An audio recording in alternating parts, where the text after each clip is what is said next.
Okay, the next joint we're going to make is the corner halving joint. 2 pieces of timber, equal amount of material taken out of either side, butted together at the corner.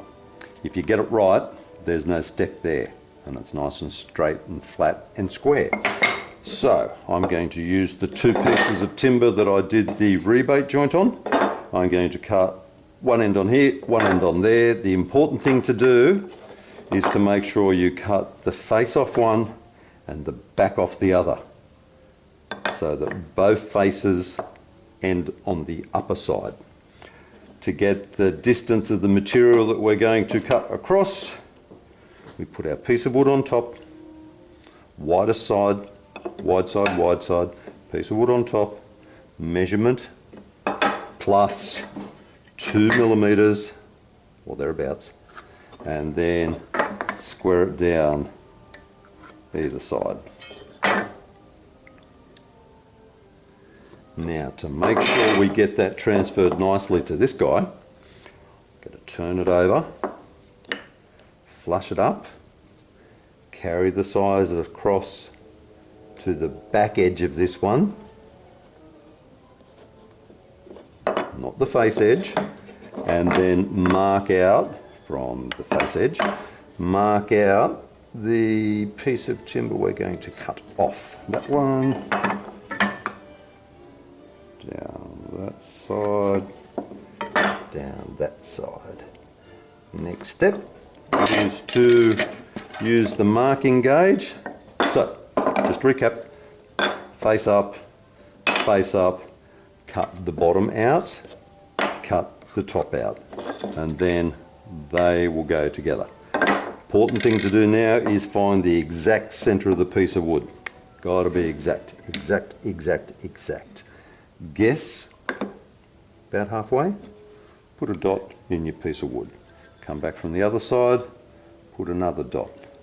If you can see that there it is, one's there, halfway is between those 2 lines. So the marking gauge needs to come out a bit. Too much. Perfect, I hope. Lock it up. Dot on this side. Dot on that side. Exactly the same position. So now it comes to putting the gauge rods in it. And we work from the face side on both instances. So working from the face side, that means that the butt of the marking gauge goes in that line, roll it over back towards me.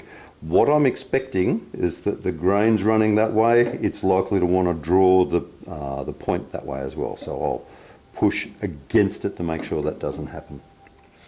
Slide, slide, slide down the face.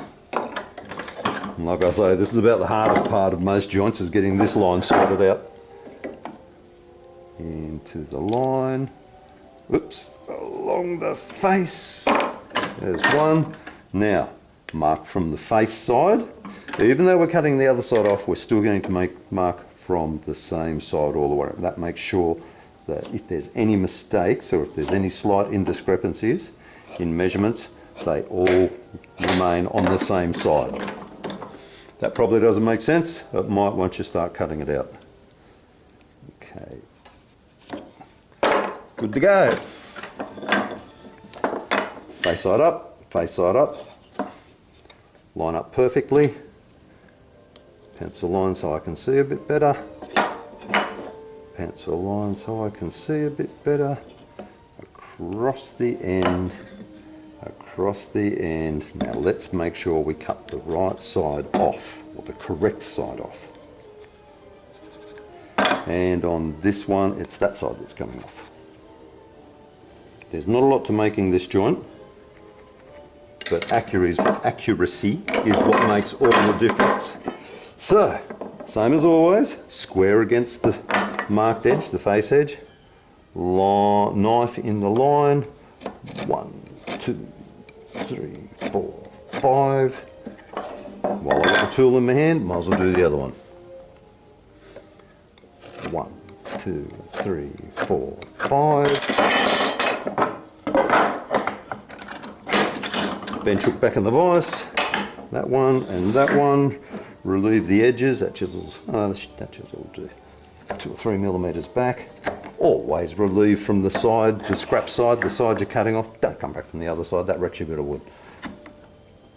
These chisels are very, very sharp. We've just had them sharpened, and you can see how quick it just zooms in there. That's terrific the way that we've got them sharpened. What do I want to do? Shoulder first. That's right. I don't expect you guys to work this fast, but if you can, good on you. Okay, pistol grip, eyes over, start cutting, saw, down the face.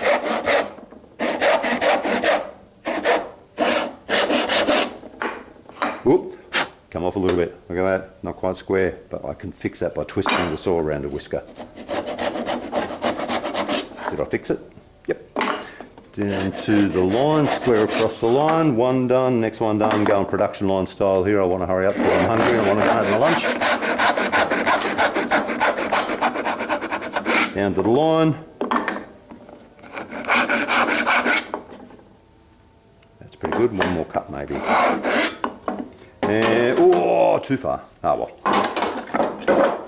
Don't get everything right. Sometimes when you rush, you don't get it right. So, a little bit of tension, as you've seen on the other joints. Thumbnail in the line.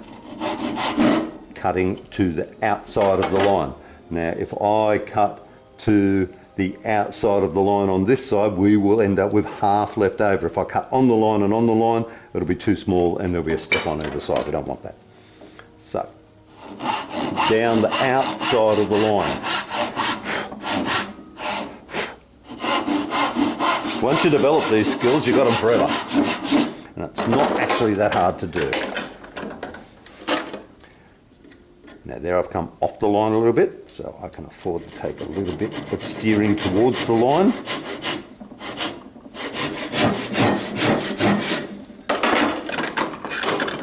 Now this one should take it out. I like to support it when I get down there so it doesn't fall off straight away. Same technique, exactly the same technique, exactly the same again. Fingernail in the line, down the outside of the line, eyes over the top so you can see if you're going straight, down the face to the shoulder, across the top, which is also a face, 45 degrees from corner to corner, rotate in the vise, plenty of pressure because we're pushing against it, it's likely to jump a little bit. You don't really need to consider this side because you've already got a line there to guide you. You really just need to consider the marking gauge line. Up square. Take the other half off.